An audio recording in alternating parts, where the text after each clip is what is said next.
Hello বন্ধুরা, শুভ দুপুর। আজকে এই যে রান্নার আয়োজন, তোমরা দেখে কিছু কি গেস করতে পারছো? আজকে একটু আয়োজনটা অন্যরকম হচ্ছে, তোমাদের সঙ্গে তো শেয়ার করতেই হবে।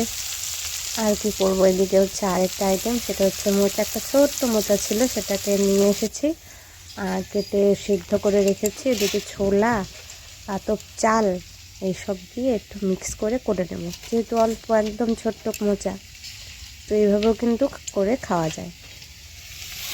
এদিকে মোচাটা আমি তৈরি করে নিচ্ছি। তাই অবশ্যই নিরামিষ, যেহেতু শনিবার। মোচার ঘন্ট আমার রেডিও। ঘি গরম মশলা দিয়ে তারপর নামিয়ে নিয়েছি। এটা তো সিম্পল রেসিপি। আর এদিকে ওই পনিরের ঝোলটা আমি করে নিয়েছি আলু ফুলকপি দিয়ে, তো লাল লাল ঝোল। আর তার সঙ্গে আছে হচ্ছে ফ্রাইড রাইস। অনেক দিন থেকে ইচ্ছে ছিল আমার মেয়ের খাবে বলে, জোগাড় এনে রেখেছিলাম। আজকে ভাবলাম করেই নিই, যেহেতু শনিবার। আর এটা করে নিচ্ছি। আজকে আমার দুপুরের খাবার তৈরি। সবাইকে শুভ দুপুরের অনেক শুভেচ্ছা রইল।